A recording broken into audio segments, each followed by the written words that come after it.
M2 Capital presenta.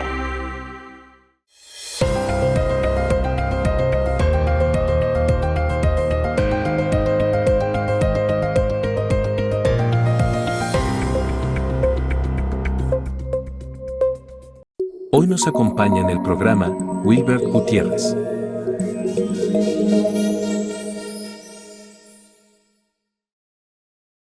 Bienvenidos a este nuevo episodio de su programa en Telefórmula de Inversiones y Negocios con Juan Carlos Zamora. Y el día de hoy tenemos un gran invitado, a Wilbert Gutiérrez, el cual es director de Riviera Maya Investment y se desempeña desde hace 20 años hace 20 años en el sector financiero y actualmente tiene más de 16 años en el sector inmobiliario.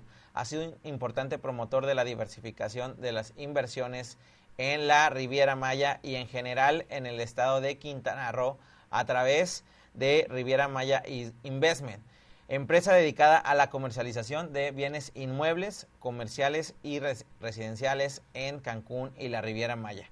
Actualmente preside una fundación encaminada a este fin y es presidente nacional de la Asociación Mexicana de la Industria Inmobiliaria, AMI. Así que, Wilbert, bienvenido, gracias por estar con nosotros. Muchas gracias, Juan Carlos, y muchas gracias al auditorio. Oye, Wilbert, sé que tienes una gran experiencia en el tema inmobiliario, en inversiones en la Riviera Maya y sobre todo que has conocido cómo se ha comportado en los últimos años. Platícanos cómo ha sido en los últimos ya 16 años que tienes en esta industria inmobiliaria, cómo ha sido esa evolución de los diferentes mercados como Cancún, como Playa del Carmen, como Tulum, ¿no? Y las nuevas zonas que se asoman un poquito más hacia el sur, como Bacalar, Chetumal e incluso Mahahual, ¿no? Por supuesto. Pues mira, yo te podría dar mi visión como economista que soy, de que al final el comportamiento inmobiliario no ha sido diferente al comportamiento de la economía. Me refiero al tema de los ciclos económicos. Cuando yo recién llegué a Quintana Roo hace 20 años, en el 2003, pues estaba en el proceso justo de ese crecimiento, de ese boom inmobiliario en general en toda la zona, sobre todo en la Riviera Maya, pero Cancún no era la excepción. Y ese crecimiento y ese boom duró hasta más o menos 2007, 2008. ¿Por qué esos años? Porque en el año 2007 es cuando en agosto de ese año estalla el problema de las hipotecas subprime en Estados Unidos. Ese es el detonante que genera que pasemos de esa cúspide o de esa cresta de crecimiento económico a un valle, a un descenso, y a partir de ese punto, ya en el 2008, se empieza a recrudecer. Se ve acentuado, o sea, en el 2007 es cuando surge el problema en Estados Unidos. Se refleja en México, específicamente en la Riviera Maya, en el 2008. Y se acentúa en el 2009, cuando viene el problema de la influenza, que en aquel entonces creíamos muchos que era lo peor que nos había pasado, porque al final teníamos la experiencia de los huracanes. Sin embargo, con los huracanes realmente la economía se reactivó, y con los huracanes te puedo decir que hubo una renovación del destino, en este caso de Cancún, que fue el más afectado con Vilma en el 2005, y lo digo por la cantidad tan grande de recursos a los que se enfocaron a la región, tanto por los diferentes niveles de gobierno, principalmente el gobierno federal, como también por las aseguradoras que pudieron cubrir los daños y renovar la imagen de Cancún. Sin embargo, en el 2009 no existían por parte de los hoteles ni un solo seguro contra el desempleo, contra una baja ocupación o contra lo que estaba sucediendo, que era la falta de flujo de turistas. Entonces no había manera de que los hoteles o la industria hotelera tuviera algún tipo de compensación por la falta de la afluencia de las personas, de los turistas. Entonces eso generó mucho mayor impacto que el tema del huracán, contrario a lo que uno pudiera imaginar. ¿Por qué hablo del turismo si estamos hablando de temas inmobiliarios?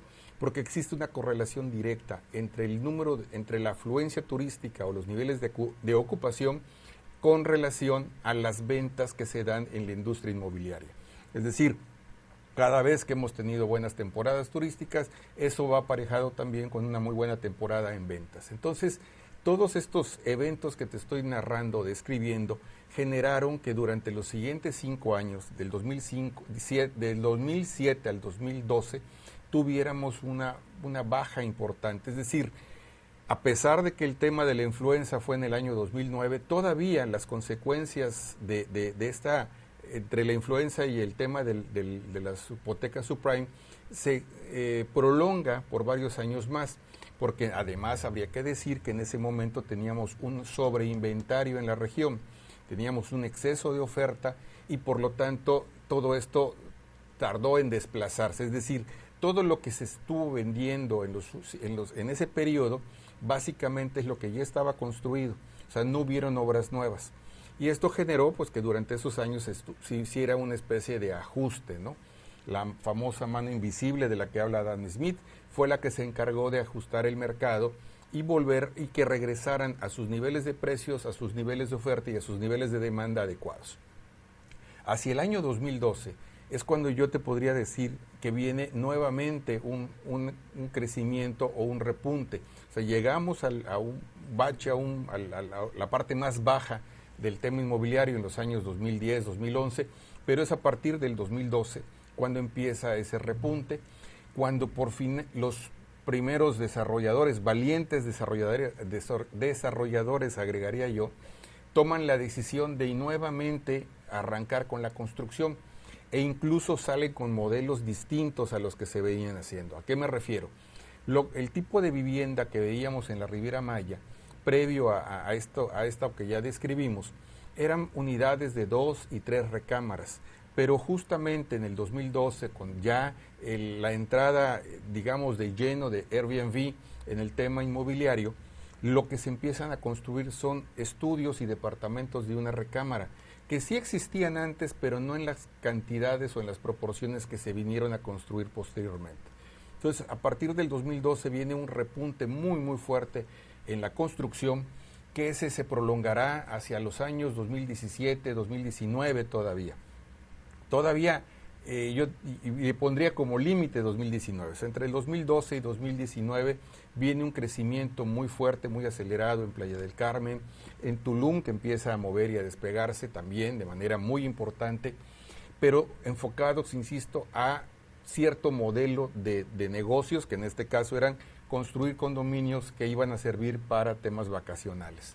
Sin embargo, el modelo también se empieza a desgastar y se empieza a agotar, porque ese exceso nuevamente de oferta, el hecho de haberse concentrado tantas personas en un mismo modelo, en un mismo esquema, eso generó que también hubiera una sobreoferta en esa materia y que los precios o los precios de renta que se estimaban para estas unidades se fueran disminuyendo y por lo tanto los ROIs o los rendimientos sobre la inversión que se habían ofrecido a muchos inversionistas no necesariamente se estaban cumpliendo o cada vez era mucho más complicado cumplir con esas promesas por todo este tema que estábamos mencionando. Entonces, eso aunado al tema de la pandemia que estalla hacia finales del 2019, genera nuevamente una especie de curva de desaceleración. Curiosamente, durante la pandemia las ventas no disminuyeron. Es más, hay quienes incluso dicen que aumentaron por el tema o el fenómeno de los nómadas digitales y por el fenómeno de que mucha gente vio en estos destinos los lugares ideales para refugiarse en una etapa donde el mundo literalmente se había detenido. Entonces, como puedes observar o como pueden observar nuestro auditorio, han habido ciclos. ¿Hoy en qué etapa estamos? Pues estamos en una etapa en donde ya el mundo nuevamente se volvió a activar, donde la oferta turística mundial, pues ya también no hay destino ahorita que no está abierto, y también estamos en un periodo de ajuste. Playa del Carmen, por un lado, se está reactivando, ha vuelto a ser interesante. Tulum no quiere decir que no lo sea, pero finalmente Tulum está pasando por una situación similar a la que se tuvo en Playa hace algunos años de exceso de oferta, y lo que vamos a ver en los próximos meses, quizá en un año también o dos más, puede ser un proceso de ajuste tanto en la velocidad de desplazamiento como en términos de los precios. No quiere decir que dejen de ser lugares interesantes de inversión. Aquí lo que tenemos que entender es que estos fenómenos se derivan de que todo mundo, cuando dijeron vamos a hacer departamentos de una recámara, pareciera que se les olvidaron las familias y se les olvidaron las amenidades y se les olvidaron muchas cosas y se concentraron todos en eso y todo el mundo quería hacer eso. Entonces, aquí tenemos que, esto va a generar mayor creatividad por parte de los desarrolladores, también mayor diversificación de los medios y los canales de comunicación para poder generar, atraer a los inversionistas o los leads que los desarrolladores o las agencias inmobiliarias requerimos, y nos obliga a ser más creativos, pero también a entender que el mercado demanda cosas diferentes. Tenemos que trabajar más en temas de infraestructura, más en temas de amenidades para los desarrollos que estamos promoviendo, más en términos, en sentidos de comunidades. Cuando tú ofreces una comunidad y un estilo de vida y no solamente una unidad en renta, haces que también esto se vuelva mucho más atractivo. Entonces, yo creo que vamos a seguir viendo crecimiento. No veo que vayamos a detenernos en este proceso por los próximos 20 años o 25 años. Simplemente habrá que ser más creativos. Wilber, muy interesante lo que dices y bueno, nos has dado un gran resumen, pero vamos a un corte y volvemos. Chetumal es el máximo ponente en inversión privada en la actualidad. Por esto, queremos compartir contigo la gran oportunidad de inversión que te brinda el desarrollo inmobiliario Yumja, la última joya de la Riviera Maya. Un mundo de maravillas naturales con cenote, beach club y cercanía a la isla Tamalcap. Contáctanos para recibir más información.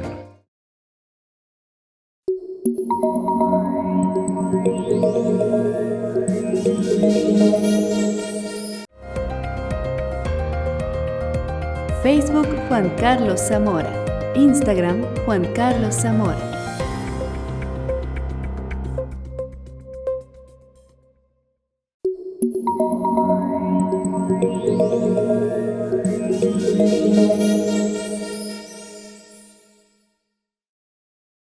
Bien, volvemos a su programa Inversiones y Negocios con su servidor Juan Carlos Zamora aquí en Fórmula. Wilber, interesante todos los datos que tiene, se ve toda la experiencia y cierto, los ciclos inmobiliarios, así como los ciclos económicos, hay una gran correlación. Y algo que mencionabas, que cuando llega un tema de sobreoferta, cuando todos ven una oportunidad, por ejemplo, en este caso el tema de los departamentos de 40, 50 metros cuadrados, una recámara, y que hoy, como Tulum, que está teniendo ese problema de sobreoferta, ¿cuáles son esas soluciones cuando llega esa sobreoferta? ¿Qué tiene que ser el desarrollador y también qué tiene que ser el inversionista para pues no caer en este tema de, como mencionabas, que después es muy complicado llegar a ese ROI que se estaba esperando? Pues mira, lo decía yo hace un instante, nos obliga a ser más creativos, pero también nos obliga a apoyarnos más en estudios de mercado, en apoyarnos más en aquellos expertos o en aquella gente que conoce el mercado local y que nos puede orientar acerca de qué es lo que hace falta, qué es lo que ya está, digamos, saturado o en un proceso de saturación. Yo decía hace un rato que el crecimiento, con todo y lo que acabo de mencionar, no veo que se vaya a detener. Por el contrario, estoy viendo que estamos justo en el momento en el que hay que invertir, en el que hay que prepararnos para nuevamente volvernos a subir a esa ola de crecimiento importante. Simplemente pues habrá que hacerlo de la mano de las personas adecuadas y entender también que no solamente es un mismo modelo o estilo o tipo o tipología la que debemos todos pretender hacer, ¿no? Podemos pensar que necesitamos vivienda para la gente residente de Tulum y de Playa del Carmen, es decir, las construcciones que se hicieron o que se están haciendo por parte del gobierno federal recientemente ha traído una demanda de vivienda, de educación, de todos los servicios en general muy, muy fuerte. Justo ahorita vengo llegando de una reunión con el presidente municipal de Tulum. Se estaba hablando de que hay no menos de 10,000 trabajadores que han llegado ex profeso para las obras que se están haciendo en la región y por lo tanto hay que satisfacer la necesidad de toda esa gente. Muchos de los cuales probablemente cuando terminen sus trabajos se regresarán a sus lugares de origen, pero muchos otros no. Y entonces tenemos que estar preparados para atender todas esas necesidades. Hace no menos de 10 días, 15 días me estaban solicitando vivienda. Escucha bien el requerimiento.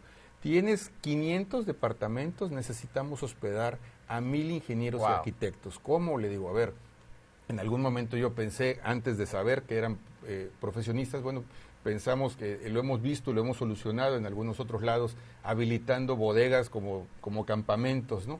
Me decían, no podemos hacer esto en este caso, no estamos hablando de obreros ni de albañiles, estamos hablando de ingenieros y arquitectos.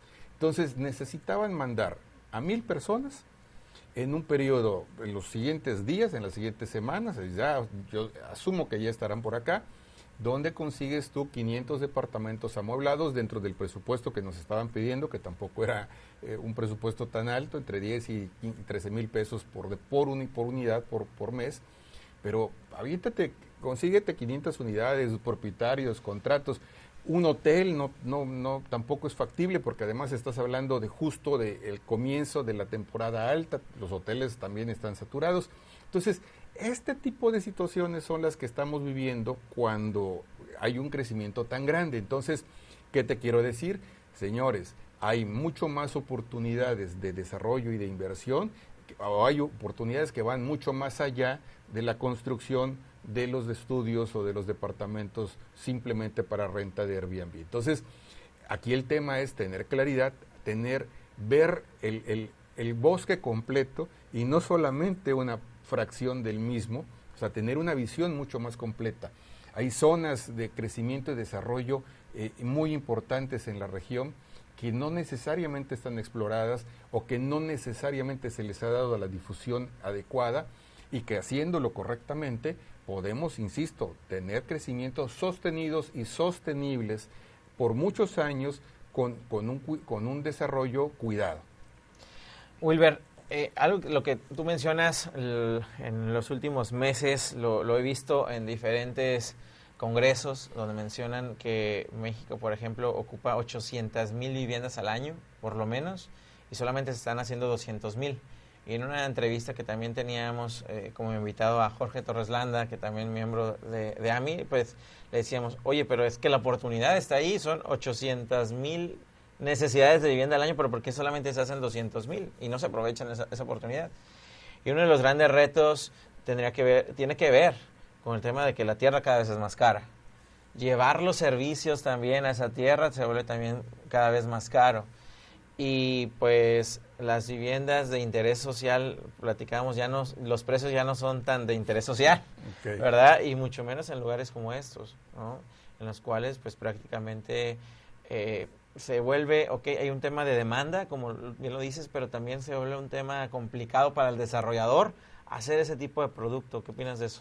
Pues mira, la respuesta, aunque pueda parecer simplista, y no lo es decir, lo que tú estás señalando es correcto, es decir, el precio de la tierra muchas veces es el factor más importante que impide que se pueda construir más vivienda de interés social con los estándares o con los criterios que el viviendista de este renglón en particular puede hacer. Quintana Roo se caracteriza justamente porque el precio de la tierra es alto en relación a cualquier otra parte de la República. Eso no significa que no se pueda encontrar como quiera tierra barata. Ahora, ahí necesitamos la intervención de la autoridad para que se puedan generar las reservas territoriales adecuadas, como pues simplemente te podría yo decir en Cancún que hubo una época hace cerca de 10 años que se habían quedado sin reserva. ¿Qué se tuvo que hacer? Bueno, intervino el gobierno federal, se expropió y se pagó a valores, sí, pues en este caso de avalúo, de catastrales, a un ejido cerca de 2,000 o 3,000 hectáreas, que posteriormente fueron vendidas a particulares como reserva territorial. Algo así se tendría que hacer tanto para el caso de Solidaridad como para el caso de Tulum, con la finalidad de poder generar las condiciones adecuadas para poder construir quienes a eso se dediquen, las viviendas en los precios correctos. Tiene que haber una intervención del Estado, no necesariamente que ellos hagan la vivienda, pero que sí generen las condiciones adecuadas, como podría ser el precio de la tierra y la infraestructura urbana que se requiere, para que entonces quienes sí saben construir o quienes se dedican a la construcción de la vivienda hagan estos desarrollos y puedan satisfacer una necesidad social que es el tener una casa digna, ¿no? Ahora, Wilber, cambiando un poquito del sector de residencial a un residencial plus, ¿no? A un mercado en el cual pues ya es otro tipo de inversionistas, otro tipo de mercado que busca este tipo de inmuebles. Retomando el tema de Tulum, en el cual hoy vemos, platicaba ahí con algunas personas que llevan hasta 3 meses sin ninguna renta en penthouse que valieron algunos millones. ¿Qué tipo de tendencias se tendrían que cambiar? ¿Qué tipo de producto tendría que cambiar? Porque aún hay un mercado muy interesante que está buscando invertir en Tulum, pero que ya también se dio cuenta que invertir en el penthouse no es tan buena opción. ¿Ahí qué tipo de productos ves en tendencia o qué tipo de soluciones tendrían para estos inversionistas? Pues mira, para el que ya compró el penthouse que le costó $600,000, pues realmente me cuesta trabajo hacer sugerencias ahorita porque desafortunadamente por lo que estamos comentando de una sobreoferta por un lado, combinado con una disminución de afluencia en turismo. Ojo, están por inaugurar hoy estamos a unos días de que se inaugure, unas semanas de que se inaugure el aeropuerto, que está programado para el 1 de diciembre de este año. Va a haber sí un repunte en la afluencia, sin embargo, habrá que entender que no por arte de magia al día siguiente de la inauguración se espera que todo esto cambie. Va a ayudar y va a contribuir a nivelar un poco los desajustes o los desfases en términos de la afluencia turística. Yo creo que sí. Pero bueno, ¿qué estrategia podría hacerse para el propietario o el inversionista que ya es dueño hoy de un departamento de lujo? Bueno, pues quizá apoyarse en estrategias de marketing más focalizadas a el segmento al cual está dirigida su propiedad, pues simplemente para tratar de poder captar a ese turismo. Hablando del que ya está adentro, del que ya compró y que realmente hoy pues no le queda más que aceptar una realidad económica, una realidad de mercado y entender que nada es permanente, es decir, que esa situación tampoco genere desesperación o que no vayan a caer en el error de querer vender o de querer salirse ahorita cuando en realidad pues están los precios todavía, digamos, compró en un momento alto y hoy los precios están deprimidos, ¿no? Hablabas de mi experiencia financiera, a mí me tocó trabajar en bolsa, yo fui asesor de casa de bolsa en el 87 y justamente el error de todo el mundo era comprar caro y vender barato. Y en el tema inmobiliario, en un momento determinado podría suceder lo mismo, hay que evitar ese tipo de cosas. Muy bien, Wilber. Las tendencias exactamente del mercado que va marcando el mercado y definitivamente con la nueva apertura en este diciembre del nuevo aeropuerto internacional va a subir esa demanda y es lo que vamos a platicar volviendo después de un corte de estas tendencias o estos nichos que hay que descubrir en la Riviera Maya. Así que volvemos a su programa Inversiones y Negocios después de un corte. Tulum es sinónimo de alto crecimiento y diversidad. Así que si estás buscando diversificar tus inversiones, ICHA es para ti. Una joya ecológica en este paraíso caribeño, que te ofrece una amplia gama de actividades al aire libre, como cenote privado y cercanía a zona arqueológica. Vive y gana en este entorno paradisiaco.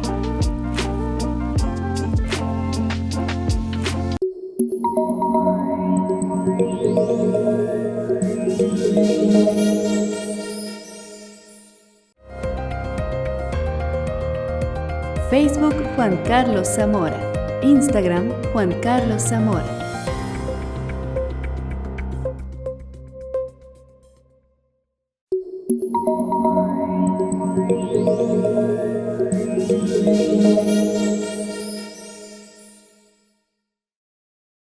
Volvemos a su programa Inversiones y Negocios con su servidor Juan Carlos Zamora en Fórmula.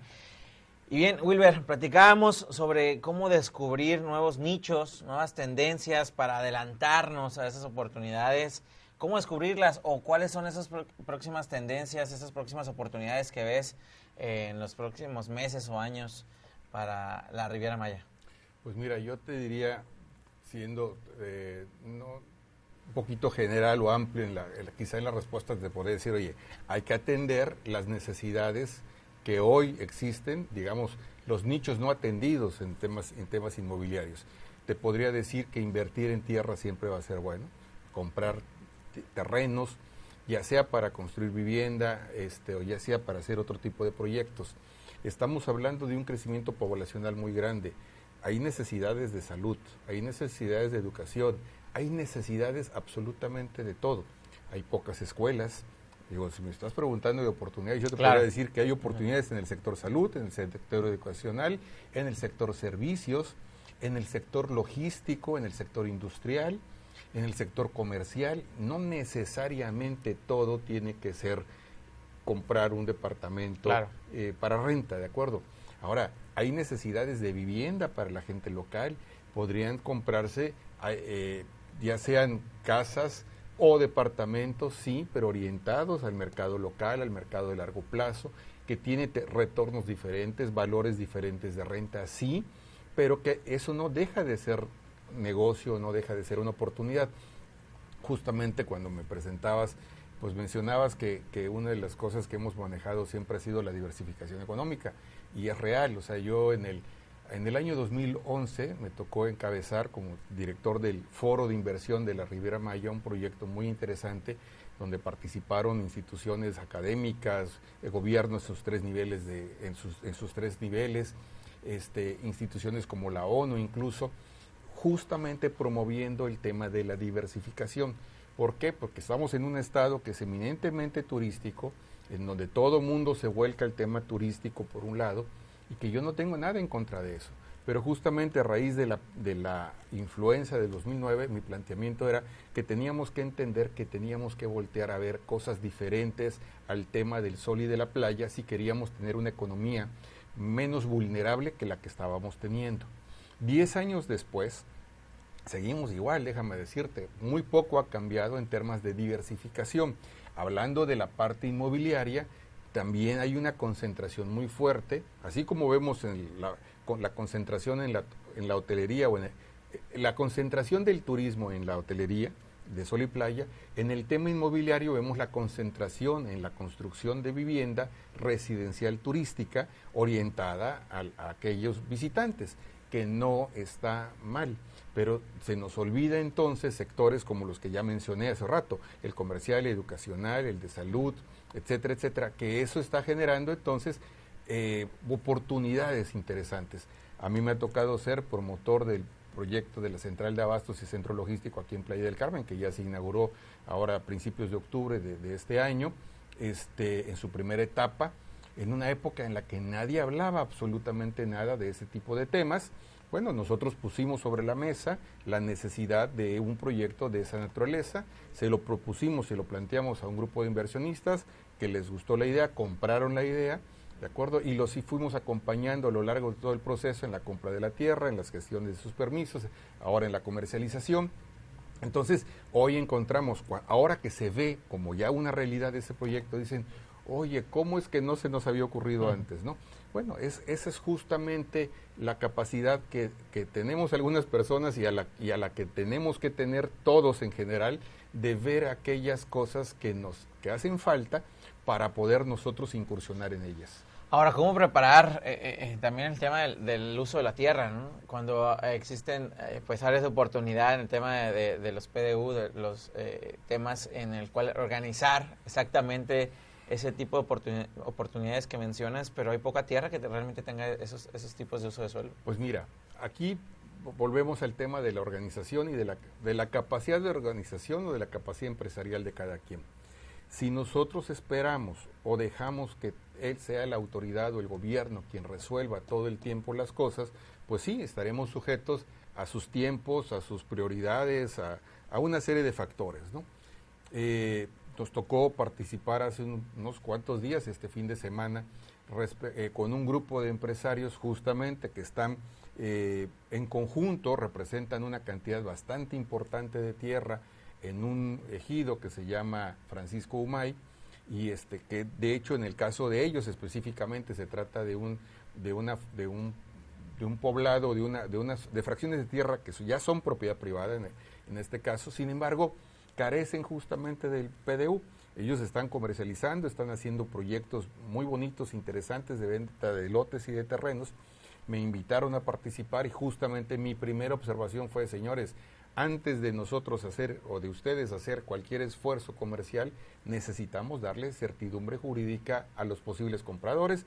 ¿Y cuál fue el resultado? No hubo uno que no estuviera de acuerdo, todos estuvieron de acuerdo. Y hoy, bueno, pues nos han encargado de alguna manera apoyarlos justamente en la consecución de un programa de desarrollo urbano específicamente para toda esta región, que va a beneficiar a todos aquellos que compren en el futuro en esta zona, porque van a contar con densidades, con usos de suelo, con alturas, con todo un ordenamiento. Esto no lo va a hacer el gobierno municipal, lo va a hacer un grupo de empresarios. ¿Qué te quiero decir con esto? Que al final del día, sí tienes razón, hay municipios, el propio Tulum hoy carece de un PDU. Están trabajando en el PDU y entiendo que van muy avanzados y que ya en los próximos meses se tendrá uno, pero no todo podemos dejarlo en manos siempre de la autoridad. A veces es cosa también de tomarle nosotros la iniciativa de poder proponer las soluciones y la verdad es que hay de todo.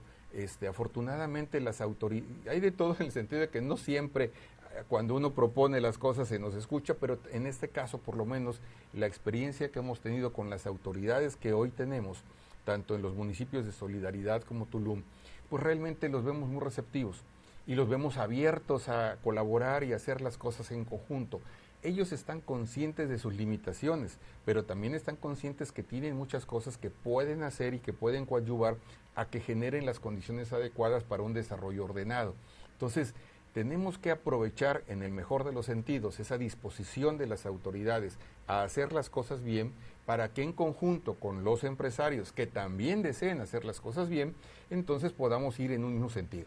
Hay que aclarar que no necesariamente todos los empresarios están pensando en hacer las cosas como debiera ser, pero cuando nos encontramos con gente positiva o propositiva, pues hay que aprovecharlo y hay que darles todas las herramientas necesarias para que las cosas ocurran, que es lo que estamos haciendo. ¿Cuáles son los próximos Tulum de Quintana Roo? Los próximos Tulum, pues mira... Hablando de oportunidades de inversión, ¿verdad? Adelantándonos es lo que a veces digo, imagínate que hubieras invertido hace 45 años en Cancún, hace 25 años en Playa, hace 15 años en Tulum. ¿Cuáles serían esos Pues yo te hubiera puntos? dicho, hace 5 o 6 años era buen momento para invertir en Bacalar, sigue siendo buen momento para invertir en Bacalar. Hace 15 años hablaban de Mahahual, sigue siendo un buen momento para Mahahual. La verdad es que si vemos el estado de Quintana Roo, el crecimiento se ha ido moviendo de norte a sur. Empezamos con Cancún hace 50 años, se trasladó a Solidaridad, que es Playa del Carmen, hace 30 con la creación del municipio. Se movió hacia Tulum hace 10 con la creación del municipio de Tulum, ¿de acuerdo? Y de alguna manera hoy con la infraestructura que se está creando, el aeropuerto, que si bien es cierto que estamos diciendo que es el aeropuerto de Tulum, realmente es un aeropuerto más ya en el municipio de Carrillo Puerto. Y de hecho el nombre oficial del aeropuerto va a ser Felipe Carrillo Puerto. Y estamos viendo que el crecimiento se va orientando hacia la parte sur. Hay que entender que también el hecho de hacer inversiones en estos nuevos destinos, que son nuevos relativamente, Mahahual ya hace rato que existe, y Mahahual hoy por hoy es el segundo destino de cruceros más importante de México.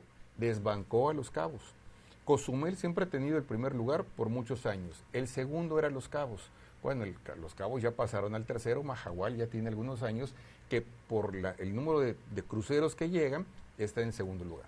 Entonces, ahora, cuando digo que hay que ser conscientes de que el invertir en tierra o en estos destinos no necesariamente significa que vayamos a duplicar el valor de la inversión en un año o en 2 o en 3. Hay que entender que son destinos que llevan tiempo, procesos de maduración y que en el tema inmobiliario los tiempos no necesariamente son tan cortos como a veces uno quisiera. Entonces sí, decimos, oye, ¿cómo no se me ocurrió invertir en Tulum hace 20, 30 o 40 años? O hace 10 incluso. Es correcto.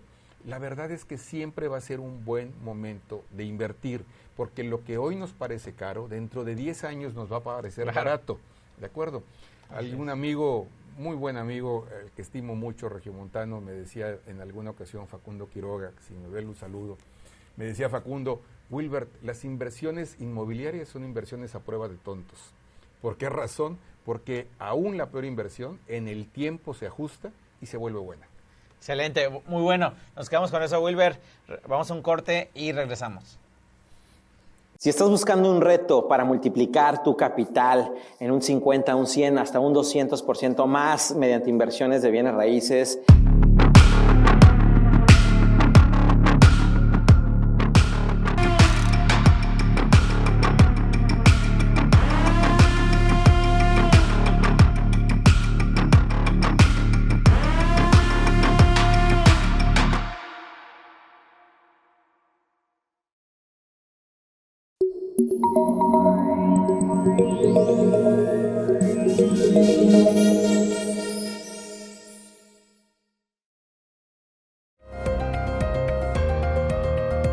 Facebook Juan Carlos Zamora. Instagram Juan Carlos Zamora.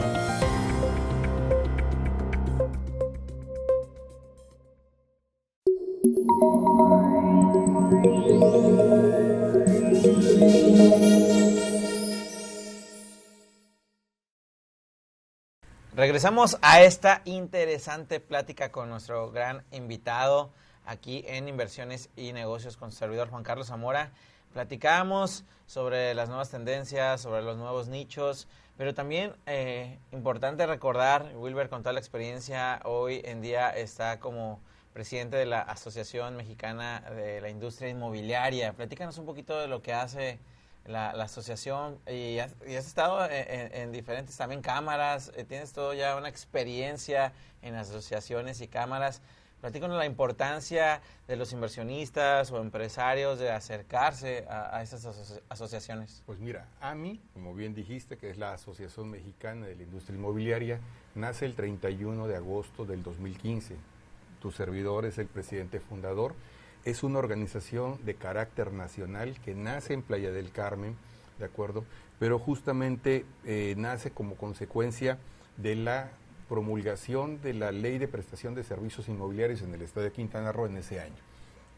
¿Por qué lo hicimos? Bueno, pues en principio porque queríamos ofrecer una alternativa en temas de capacitación y profesionalización a los agentes inmobiliarios. Sin embargo, un diferenciador importante de nosotros respecto de otras asociaciones es que no solamente agrupamos a agentes inmobiliarios. Con nosotros tenemos desarrolladores, tenemos arquitectos, tenemos notarios. ¿Por qué? Porque creemos que es la industria la que tiene que estar agrupada o aglutinada. En el caso del Bajío tenemos como presidente de AMI Bajío justamente a nuestro buen amigo Jorge Torres Landa, que pues, es desarrollador. En el caso de Tulum tenemos a Melania Cisneros, que es dueña o la CEO de una empresa inmobiliaria importante. Tenemos en el caso de Tulum a otra persona, Marcelo Ramírez, que también tiene su cargo, él es director comercial de un grupo muy importante también, y su servidor que está ahorita en el caso de Playa del Carmen, y desde aquí pues vemos el resto del país. Estamos en un proceso constante de expansión, creciendo, porque al final del día sí nosotros nos vemos como una asociación joven, pero disruptiva en términos de la manera en la que hacemos las cosas. Alguien nos decía, oye, pero ¿cuál es la diferenciación entre ustedes y otras? No, nuestro diferenciador principal no es tanto los objetivos que perseguimos, porque como les dije, estamos en pro de la profesionalización y de la capacitación. La manera en la que lo hacemos es el diferenciador importante. El énfasis que hacemos en el tema de la ética y de las buenas prácticas, es decir, nosotros entendemos que el activo más valioso de cualquier agente inmobiliario, de cualquier persona, en términos generales de cualquier persona, justamente es su reputación y su buen nombre. Y esto no lo puedes tener si no actúas congruentemente, es decir, si no cuidas tus aspectos, tus valores, tu ética, tu profesionalismo, tu integridad. Entonces, si hay algo que cuidamos nosotros dentro de la asociación es esto. Le hemos dado de bajas a algunas personas por no cumplir con los estándares que como asociación pues, nosotros manejamos. Hay un código de ética y un código de conducta que todos los miembros, cuando se incorporan, firman su cumplimiento y su aceptación. En el tema de la capacitación, tenemos como precepto fundamental no lucrar con la necesidad de la capacitación. Las personas que se afilian con nosotros obtienen, por el hecho de haberse integrado o haberse afiliado, el beneficio de un curso, de un diplomado, sin costo. Esto no lo hace absolutamente ninguna otra asociación. No porque no cobremos o no le cobremos a los socios el curso quiere decir que sea un curso de segunda o un curso que no tenga la calidad o el nivel. No, por supuesto que lo tiene, pero justamente es como nosotros entendemos la vocación de servicio que debe tener una asociación. Entonces, no estamos nosotros para lucrar con la necesidad de la capacitación de la gente. Entonces, yo te diría, esa es una de nuestros principales diferenciadores. Muy bien. Y en el tema del sector inmobiliario, platícanos cómo has visto el crecimiento, sobre todo, o más bien el tema de los retos que se vienen platicando ahora un poquito con las nuevas tendencias, la inteligencia artificial, todas esas tecnologías. No sé, ¿cómo están viendo los inmobiliarios? Pues mira, yo lo que veo es que al final del día la tecnología no deja de ser una herramienta. Por supuesto es muy útil, por supuesto hay que no solamente entenderla, sino integrarla al trabajo cotidiano de todos nosotros, pero no hay que verla con desdén, tampoco hay que verla con temor. Yo creo que hay que estar muy conscientes y sobre todo muy seguros del papel tan importante que nosotros como personas le imprimimos a nuestros clientes o imprimimos en una conversación o en una negociación o en una operación. Oye, la inteligencia artificial te puede ayudar a quizá conseguir de manera un poquito más fácil alguna propiedad o te puede ayudar a llegarle al mercado objetivo al que te estás dirigiendo con una mayor facilidad, pero la intervención del humano es fundamental. Es decir, pensar que la inteligencia artificial necesariamente nos vaya a sustituir, pues es tanto como por aceptar o dar por sentado que nuestra participación es irrelevante y yo no lo veo así, o por lo menos yo no creo que mi participación o mi intervención en una operación inmobiliaria pueda ser suplida o sustituida por un algoritmo, ¿no? Nos puede ayudar, sí, y hay que entender cómo nos puede ayudar, cómo lo incorporamos, cómo se vuelve un facilitador para que las cosas se den de manera más eficiente, pero es justamente el calor humano, la inteligencia no artificial, sino la capacidad de la visión que cada uno de nosotros tiene. A lo largo de la conversación del día de hoy hemos estado hablando de tendencias, de sugerencias, y eso no es más que el expertise que cada uno de nosotros, basado en el conocimiento y basado en lo que la manera en la que cada uno de nosotros procesa toda la información con la que contamos, lo que le va dando el matiz o el sentido de una sugerencia o de otra. Entonces, eso al final se vuelve tu identidad, tu personalidad, y eso yo no creo que lo vaya a sustituir ninguna máquina, ningún robot, ¿no? Nos puede ayudar, definitivamente. Hay que apoyarnos en la inteligencia artificial o en la tecnología o en las nuevas tendencias que pudieran haber, sí. Al final del día, quien no evoluciona, pues va a tender a desaparecer como le pasó a los dinosaurios. Así, exactamente. Volviendo al punto también de la demanda, que quiero ir perfilando el cierre del programa con esto, estaba leyendo que este año o en los últimos ya trimestres del año, México es el país más visitado de toda Latinoamérica con 45 millones según la Organización Mundial de Turismo. Y el país que le sigue en segundo lugar es Argentina con 7 millones. Entonces todavía hay una gran diferencia en el tema de la demanda hoy en México, hablando de Latinoamérica, y en el mundo se encuentra entre los primeros 7 más visitados. Perdón que te interrumpa, y haciendo un poquito de énfasis de esos 45 millones de turistas que recibimos al año, por el aeropuerto de Cancún llegaron 30 el año pasado. Y aquí va la pregunta. ¿Y a dónde se fueron? Porque en Tulum platicábamos y me quedé con eso, lo quise dejar al final. ¿A dónde se fueron? ¿A dónde están yendo? Porque me queda claro que el turismo está llegando a la Riviera Maya en su mayoría. Y por ahí los otros 15 millones se distribuyen entre el centro de México, el norte de México, pero si no están en Tulum, ahorita hay una baja de Tulum, ¿a dónde se están yendo? Pues mira, yo te diría, en realidad se están distribuyendo, una buena parte se queda en Cancún, en los hoteles de Cancún, otro tanto se distribuye en toda la zona hotelera, en toda la Riviera Maya, y unos más van hacia Tulum. Al final sí hay una distribución importante de todos ellos. Solamente para la Riviera Maya se están estimando alrededor de 5 o 6 millones de visitantes anuales. Tulum se habla de 4 millones aproximadamente. El resto, la diferencia se queda básicamente en Cancún.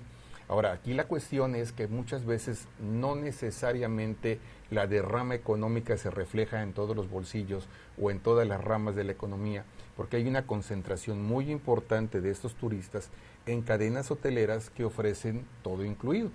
Entonces, las cadenas hoy en día te ofrecen, digo, yo he estado en alguna de ellas, y la verdad es que no te dan ni ganas de salir de allá, porque son hoteles preciosos que te ofrecen absolutamente todo. Bueno, hasta el mercado ya lo metieron al hotel, es decir, los puestecitos que normalmente iríamos nosotros a ver a un mercado, resulta que los mismos hoteleros se han organizado, o hay otras personas que se han organizado, y al final arman el tianguis dentro del hotel. Entonces, de tal manera, pues que ya no sales. Entonces, por un lado tienes hoteles o cadenas hoteleras que ofrecen el todo incluido. Cuando digo el todo es literal el todo, o sea, no se les escapa nada. Hasta el elote que hubiera salido a comprar a la calle te lo venden adentro. O la marquesita. O la marquesita. Entonces, realmente eso hace que también ya no veamos tanto este tipo de rama que antes veíamos a la gente circulando. Ahora, insisto, en la medida que vayamos generando estrategias y vayamos generando actividades adicionales, pues vamos a ver que este tipo del turismo pues va a poder distribuir o redistribuir un poco mejor. Excelente, bueno, pues creo que coincidimos en esta plática que se vienen cosas muy buenas, que todo eso tiene que ver con ciclos económicos, con ciclos financieros, con ciclos inmobiliarios, y que creo que se viene una subida muy buena con la infraestructura, el Tren Maya, los nuevos aeropuertos, nuevas marcas que están llegando hacia la Riviera Maya, y sin duda personas como tú, Wilber, que te felicito por todo el trabajo que has hecho, todo el conocimiento que tienes, toda la data que tienes, es impresionante, así que te agradezco mucho tu tiempo, y a todo nuestro auditorio, a toda nuestra gente que nos sigue miércoles con miércoles, les mando un fuerte abrazo y nos vemos la siguiente semana aquí en Inversiones y Negocios con su servidor, Juan Carlos Zamora.